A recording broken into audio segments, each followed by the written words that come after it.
Well, hello, Mr. Bond. I know what you're coming for, but you won't find it. I know the English have sent you to me, just so you can find out how to beat the box. I won't talk, Mr. Bond. You have wasted your time.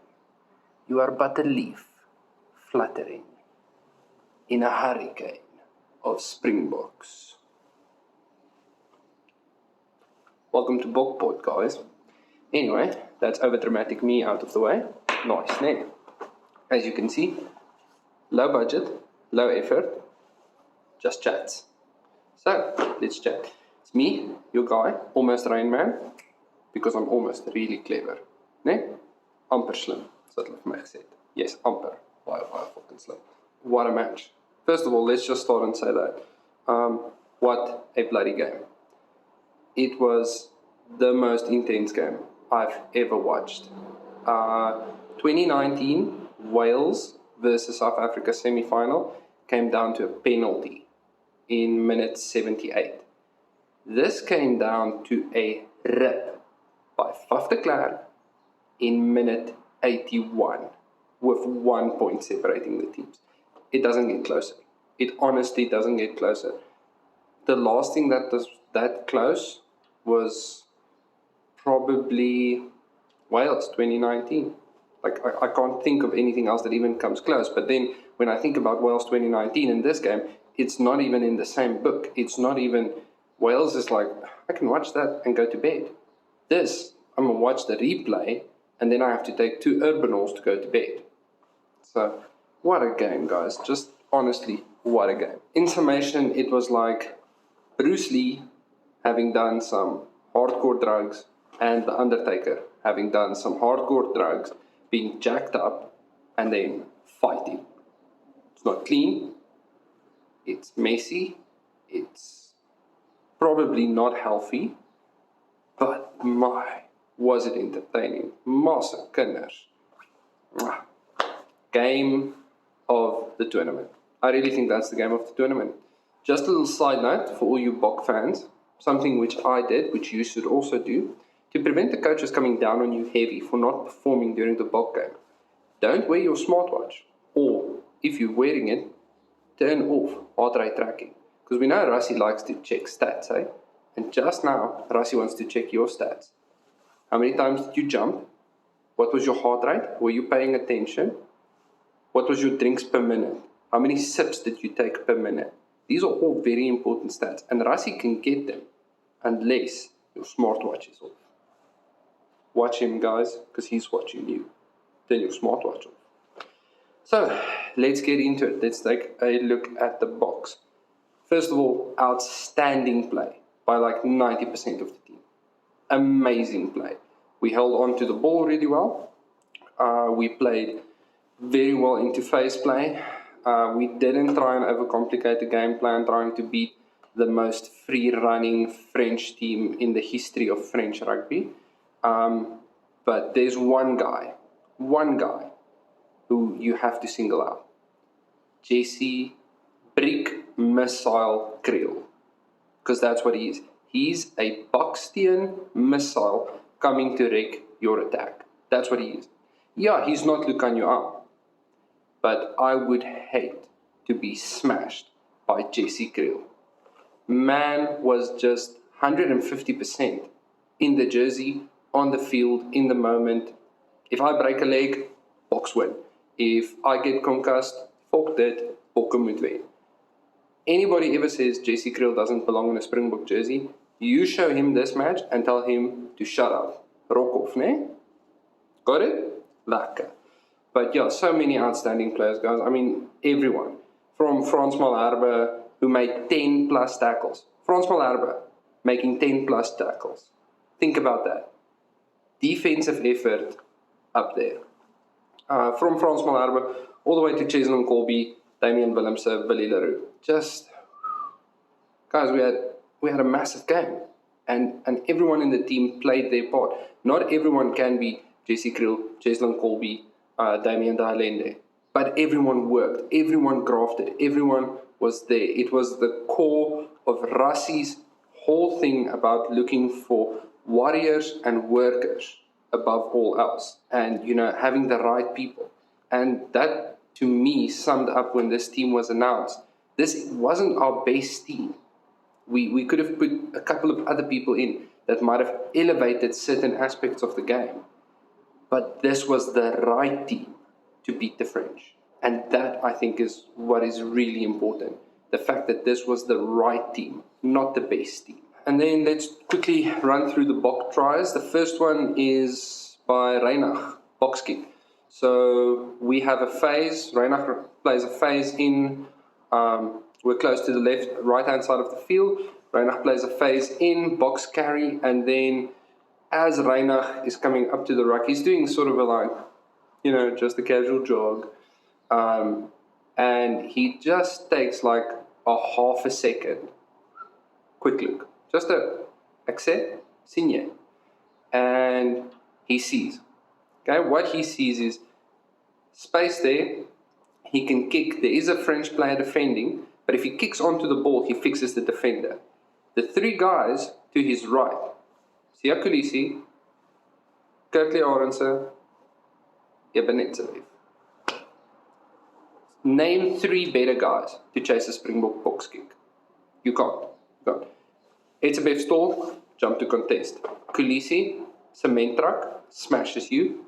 Kirkley Arendse, if you miss it, he's got it and he's gone. Everything's covered. Okay, we've got you covered, absolutely. Puts the kick perfectly on the French player, who tries to do the little sort of shuffle step to get up. Etzebev coming onto it, you always want to be running onto the ball, preferably straight on, runs, contests, gets the French player to knock it backwards. This is very important, knock backwards, not forwards off Etzebev's hand. The French player knocks it backwards, and Kirkley Arendse is just on it. Gone. Beautiful. And this is the box counter-attack. We love counter-attack. We live off counter-attacking, and this is how we scored our tries. The French defense is solid.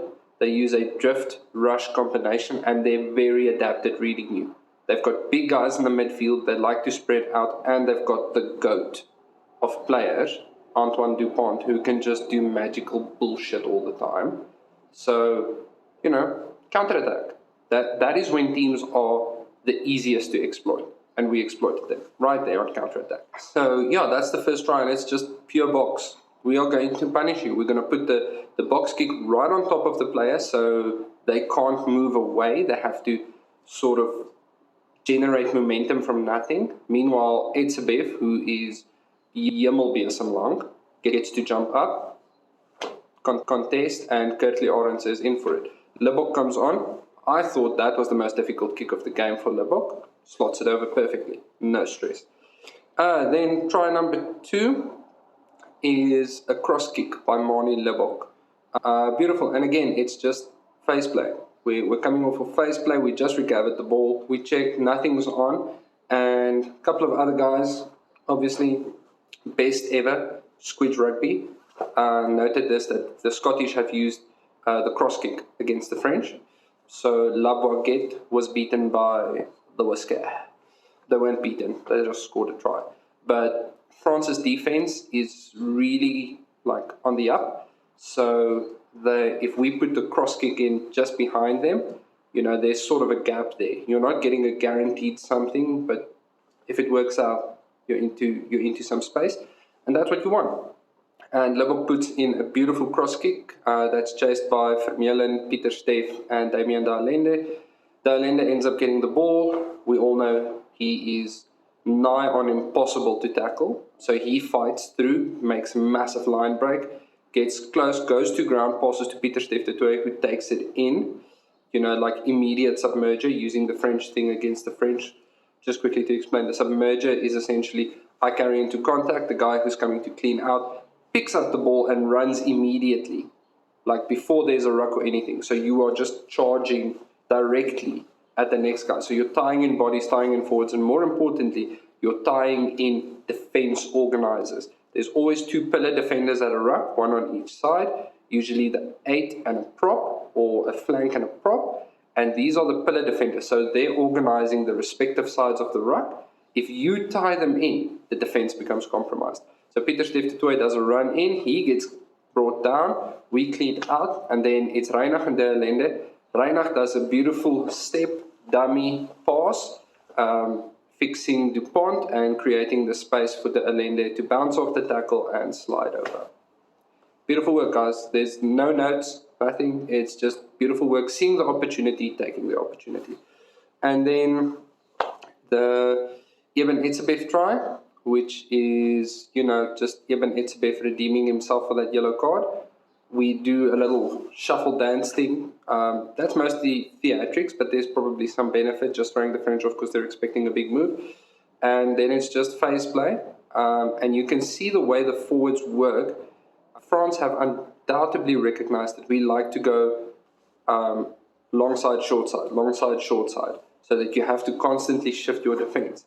And they're shifting guys over, so we go ruck, really close to the ruck, bringing guys in, and then when Etzebeth does his run, he's going for sort of the midfield. We're not going out wide, we're just going midfield. He runs diagonally. That means that it's up to Jelly Bear, Intermax replacement, Jalibert, to tackle Etzebeth. Now, I have not seen many teams bring Etzebeth down. Credit to him, he tried, but you don't stop my man Eysterbeth. Etzebeth gets over the line, it's a try, easy peasy. And then Colby's try, same thing. It was just counterattack again, and this is the beauty of the box system. We live off counterattack. We want to play you when you're not ready. We want to attack when you're not ready, because attacking into a set defense is how you lose. That is how teams get penalties, how they get turnovers. And yeah, it's just ball gets dislodged in tackle. Pieter Stef du Toit does the right thing, gets the ball, takes 2 steps, passes to Jesse Kriel. Jesse Kriel takes 2 steps, sees he's not getting through, but space for the world's best bloody grabber ever.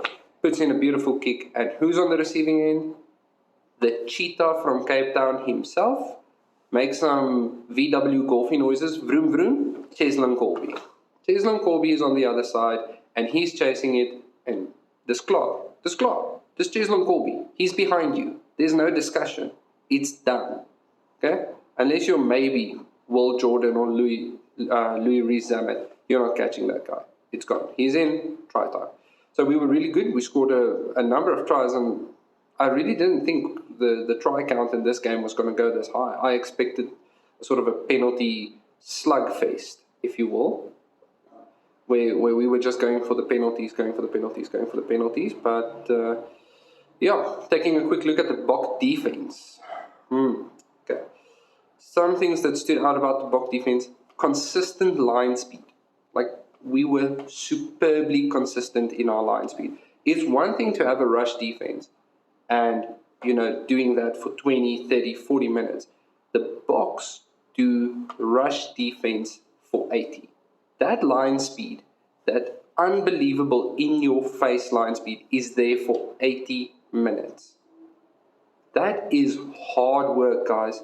Hard work. Doing 15 to 20 meter sprints every 90 seconds. Can you imagine what those guys' resting heart rate must be? Their resting heart rate must be something like 50, 60 beats a minute. No, 40 beats a minute. I mean, Jesse Kriel was making tackles all over the place. His resting heart rate must be something like 30 beats a minute. Massive workload. And this is where the Bokke defense is. This is, in my opinion, what makes it the best defense in rugby right now. The consistent line speed and pressure. We are going to pressure you from minute 1 to minute 79, minute 85. If the clock is running and you have the ball, you are about to meet the most no-holds-barred rush defense that you have ever seen. That consistent line speed and pressure becomes too much. And that's why it drained the French attack. It drained them. They were scared of going into contact. And I don't think necessarily scared about physically going into contact. Scared because they didn't know what to do. There was no plan. The plan wasn't working. So what do? And I'm going to chat about the big match moments soon. But that type of mental load is a lot. And I think the Boks dealt better with it on the day. So yeah, just that line speed and the superior discontent. This is a word or a phrase Jacques Nienaber mentioned in Chasing the Sun. You have to have superior discontent.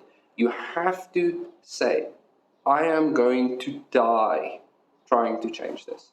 You have to be deeply unsatisfied and committed in that satisfaction to changing the outcome. And that is a massive thing for the Boks. I know New Zealand has a mental skills coach who helps them with stuff. And I think this is what makes Rassie and Nienaber such a good team is, I don't want to say they're at the level of a mental skills coach, but I think they have insight into what motivates people, and they're obviously good motivators. I mean, several people who have worked with Rassie at Munster and Jacques at Munster and those places have said these guys are the best at picking up emotional cues from players, picking up what motivates them, and getting players motivated. I mean, Jacques Nienaber was so good at motivating Munster players that they nearly had a fight during training. It's because that's how we as South Africans think. You don't need a lot to motivate us. You can get me to run a 2K just by telling me I'm having load shedding between 6 and 8 tonight, and I'll probably go and jog a 2K just to flip Eskom the bird. So yeah, understand there's not a lot of motivation needed. The South African players know the situation in South Africa, so there's not a lot to do. But yeah, and then prioritizing the steal. And this is where, I think this is the game where we probably felt the loss of Malcolm Marx the most, because we saw the French version of Malcolm Marx in Muvaka. So, unbelievable player. He just had an amazing game. He was on fire. And I would have loved if Marx could have been there so we could have had a proper showdown between them. But yeah, we really felt that the loss of Marx, because Marx, one, is very mobile, two, he's excellent at timing the breakdown, and three, he's big. He's hard to clear out. I checked his stats a while ago. He's 120 kgs plus or minus, and he's 1.8 meters tall. It's a lot of man to move. If he gets over the ball, you've pretty much lost the ball.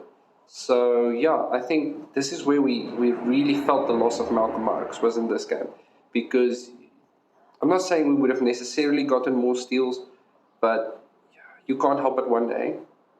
But credit to the guys on field, Dion Fourie, Kwagga, Dwayne. Every time there was an opportunity, they were taking it. The French, credit to them, cleared them out well. But yeah, I mean, you can't help it one day. If Malcolm was there, maybe one or two of those steals would have stuck and not have been cleaned out by the French. Yeah. Quick break. Let's take a look at some of the mistakes made by the Springboks. Slow start. We just weren't ready for the French aggression. French aggression came through in the first couple of minutes. That first try, France had a clear vision of having a try within the first couple of minutes. I don't think it had the psychological effect that they wanted, but they definitely wanted a try, and they worked well to get it. Kicked for touch, set up the maul, 9-man maul with some backs in, and yeah, push hard. We tried to defend, we sort of splintered the maul, doesn't really work, and ends up going over. I think that's Cyril Bailly's try. And yeah, we weren't ready. We didn't have the get-go that we wanted on defense. So yeah, and that's just clarity of vision. The French had a vision, they had clear, they saw the opportunity to execute it, and they went for it. So credit to the French there. And then the wrap tackles. Guys, I've been mentioning these for a while on my Reddit posts. We need to start checking the wrap tackles. Etsabev tried to do a wrap tackle, and I get it. The French are an offloading team. You want to stop that offload, so you want to wrap the arms, you want to keep the ball in. 100%, I'm with you. But then we need to sort of figure out what we're going to do with the head. 2 millimeters to the left, or in the wrong direction, and that's head on head. Or if that player hadn't dipped, or if Etzebeth was standing and maybe the mitigation goes away and that's a red card. So yeah, I don't know, the wrap tackles are beginning to become very risky for us. We've been lucky a couple of times now, but I actively feel we need to start making a plan to sort of get, I don't want to say get rid of it, but get another thing to replace it, which is not placing our players at risk of being taken off the field. Then, big moments in the match. Let's talk about that. So, let's start with the Pollard penalty. I love the Pollard penalty because he took this penalty in the 2019 final. Centre field, I think about 55 meters out, kicks it just short. This time, Pollard steps up, says, we'll take the penalty. And, you can't help but think, like, I like you, Pollard, but 2019, you missed one this far out. And then he does it with distance to spare. Like, Chom was 'n sniper. Hy was net so dis, ek het hom, nie stres nie, pew, ding, dankie, 3 punte vir ons. So, yeah, big moment that, just backing yourself. And again, I think that's where you play for the big margins. You're obviously going for the big margins. But I feel like you also need to play for the small margins. And that's big match temperament, understanding that a small margin is a victory. And it's a victory because it can lead to a bigger victory. So those 3 points are not just a 3-point lead. That is 3 points that the French have to score. And understanding that and chasing that and saying, well, we've got points. We're going to back ourselves to win this mini battle.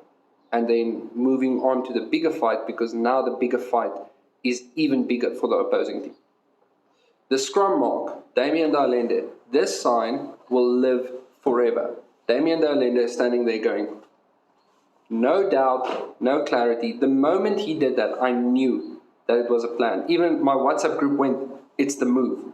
It's the move from 2019. They've planned this. It's the move. And it was the move. Rassi said afterwards, he said, we knew that the French would want to play kick tennis because their forwards get to stand still and then jog to wherever the line out is or wherever contact is. And we were just like, no, we're going to call you in to get a scrum. Come on. Frans Malherbe wants to have a chat. He wants to do some aggressive dark art scrum things. Let's go, boys. And yeah, it was just, it was the move. It was the move for the semi-final. Get them to commit to a scrum because they don't want a scrum because scrumming is hard work. Scrumming and mauling builds up lactic acid. Lactic acid makes the muscles less effective. So they don't want to do that. They want their forwards to run at backs. In order to do that, their legs need to not burn. And we want their legs to burn. Man, it was just such clarity again. Clarity and execution. Willemse catching it, calling the mark. I want a t-shirt of Willemse standing there. Scrum. And it had the added effect of saying to the French, kick into the 22 again. Skop weer hier, Masekant. Skop weer. Ek dare jou. Ons scrum weer. Frans Malherbe lus julle. So, yeah, and then obviously the big one.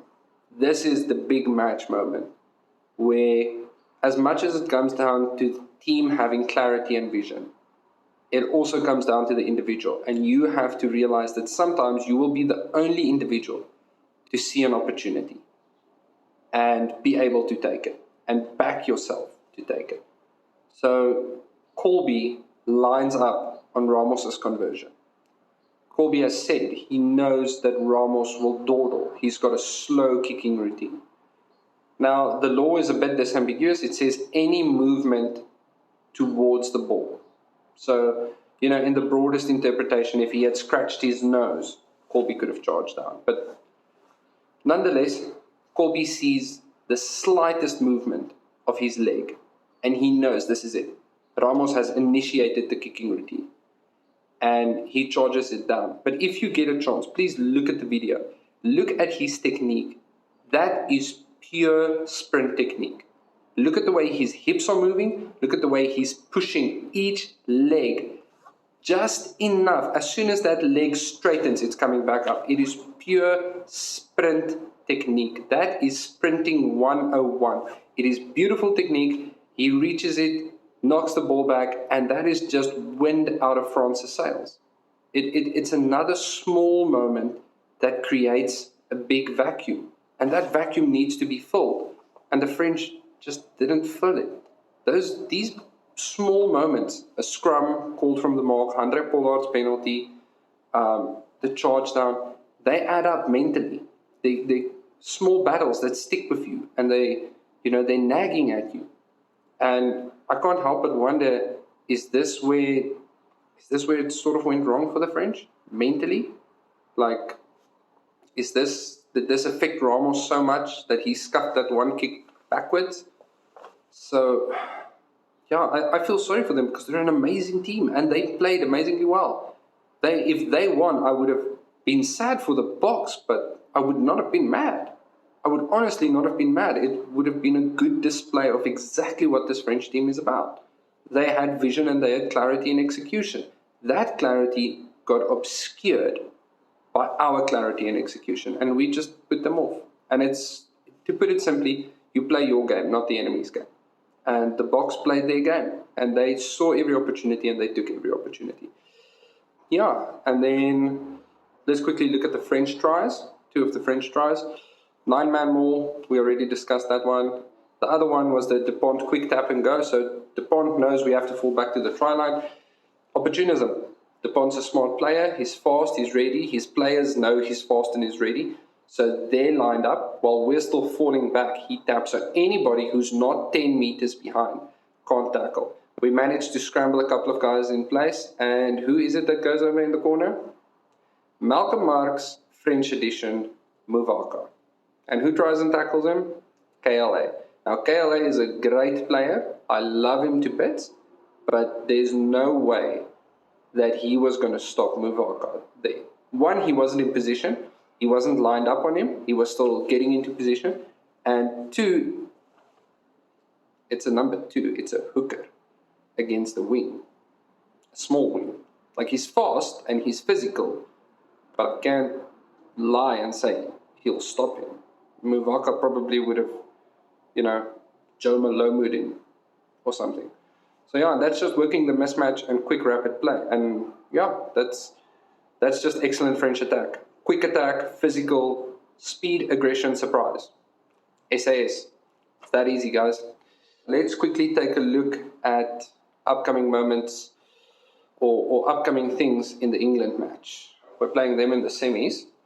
And yeah, it's a spicy one. So Rassie, being all Rassie, decided to, name the English team off his little sheet there. And yeah, he's pretty right. They've got a good team. They're solid. I know their initial performances, especially in the warm-up games, weren't up to par. But their strength and conditioning coach, Oled Waters, said, by the way, Oled, thanks for leaving the box best team ever. We've got cool videos, nice new shirts with collars. By the way, if anybody wants to send me one, thank you, because I can't afford it. But you left us, just like that. You won the World Cup and then you leave. You don't win the World Cup with someone and leave. Not cool, my guy, not cool. But yeah, he put them through a massive training block, and he came out and said they didn't care about the first couple of games because it was about match skills, not about winning, because the guys were paced. They came out of a conditioning block where he basically destroyed them. Anybody who watched Chasing the Sun will know he had the Boks doing rucking and turnover drills in 35-degree heat with 60% humidity in Japan. So he's not there to protect your little feelings. He's there to do his job. If he says those guys are fit, they are fit. If he says they're strong, they are strong. He knows what he's about. He's not messing around. And he's got the added effect of being clever enough to incorporate the mental side of coaching. Ibn Etsebev mentioned that while Oled was prepping them for the 2019 World Cup, it was for the 2019 Rugby Championship, he said to them, while they were doing fitness, you are 47-0 behind the All Blacks. Are you quitting? And he said they got angry at him for bringing it up. And he said, good, because if you are ever in that situation, you can't give up. So this guy is undoubtedly bringing up to the English players 2019 and 2022. the 2 times we've beat them in the last 5 years that it hurt the most. 2019, we took the wind out of their sails, sunk their ship, and stole their women by kicking them out of the final after they had just beaten the All Blacks. They're probably still feeling that one. 2022, we put one of the biggest scores on them at Twickenham. I think they might have some motivation to play hard. On top of that, we beat the Lions in 2021, which, hurts for them.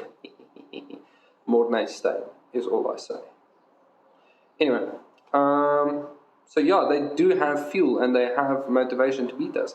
They're also the only Northern Hemisphere team left standing. And yeah, to be honest, guys, I think it's going to be a good game. People are saying, oh, well, we've beat them in 2019. Don't write off an English team. Not this English team. They've got excellent backs. And that brings me on to my next point. They only need parity in the forwards. This is what Ireland did to us. Ireland couldn't monster our forwards, but they could stand up to them. And they could stay in the fight. And sometimes that's all you need. That's what kept Ireland in the game, and what eventually led to them winning was the self-belief. Even if they knew we're going to concede scrum penalties, they never gave up the fight. And England will be watching those tapes, and those English forwards will probably be telling themselves, I only need to stay in the fight.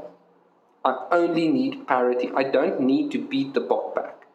I just need to keep them in check. Because if I keep them in check, then we've got an opportunity. And as long as we've got opportunity, as long as we're in the fight, we're happy. So, yeah. They've got fuel. They've got the possibility of staying in the fight. We might monster them or they might stand up. It's entirely possible that they stand up. And then we have to discuss how England are going to 1999 us. I'm looking at you, Jannie de Beer. Jannie de Beer drop kicked them out of the World Cup the way my wife drop kicks me out of the house when I say I don't wanna. So, yeah. And they drop kicked the other day pretty well. And they drop kicked to secure their place in a semi. So I'm thinking they might drop kick again. And it wouldn't surprise me if they've got Ford at 10, Farrell at 12 with Smith on the bench, and then they do a sort of second half shuffle maybe, put Smith back at 15, slide Farrell over to 10, something like that. But yeah, Ford or Farrell, doesn't matter, they can both drop kick. I'm sure you can teach Marcus Smith to drop kick. But yeah, they've got an opportunity there, and there's not much you can do. If they get into the 22, it's drop kick zone. What we can do is line up Manie Libbok. He's fast. So if we see, Ford or Farrell is starting to drop into a pocket, getting ready, then, Libbok's time to go. He's got speed. If he's at 10, your job, get to Ford or Farrell or whoever, get to the drop kicker before they drop kick. So, just beat the ball. Not that much to ask. Colby showed how easy it was. I'm like, come on. You're also from Cape Town. It's easy. Do it. I could do it 2 beers in. Makkelijk. Anyway, so that could be an option. But then they might just use that as a distraction. So have one of them drop back and then launch a backline attack. Speaking of which, we did something similar in the France game. Set up for the kick, make them think we're going for the kick, and then just pass. Nasty stuff. Big moments, small moments. But yeah, and then, I don't know, guys. This England game, I feel like it's gonna be one of those that has a defining moment, where the game is won or lost. But I honestly don't know. Good rugby though. Good rugby. Northern Hemisphere. Let's chat about the Northern Hemisphere and their place in the Rugby World Cup. Obviously, the Northern Hemisphere belongs there. The fact that 2 of the Northern Hemisphere teams got kicked out is a tragedy and an indictment of this draw. It's been hard on us as well. The draw hasn't been easy for anyone. But I will say this. It could have been a lot a lot more equal. There could have been more parity in the draw. But I feel lessons learned for the Northern Hemisphere teams, big match temperament, which I think the French and the Irish teams lacked, because they haven't been in a situation where it's all or nothing.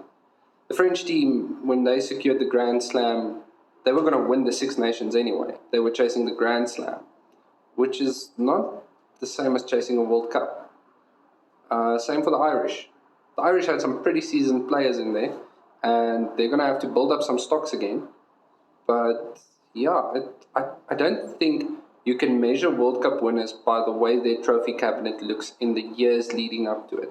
You measure World Cup winners by what are the moves no one is paying attention to. Everyone was criticizing Rasnaber Industries for squad rotations, playing people out of position, all of those things. And everyone was saying, yeah, we've got a low win rate. But along the way, we had moments where there was big victories. We won our first victory in Australia in 10 years. We lost to two of the best European teams by margins that could have been done over with a drop kick or a penalty. And we learned from those losses. We went to play. The coaches have said they never plan on losing, but it does happen. So I think you have to take that into account. And I'm sort of pointing this at the Northern Hemisphere teams, and I'm saying, please win in 2027. I want the Northern Hemisphere team to win. I don't want the Springboks and the All Blacks to just be passing the World Cup trophy around. I want the Northern Hemisphere team to win because it will be massive. It will be good.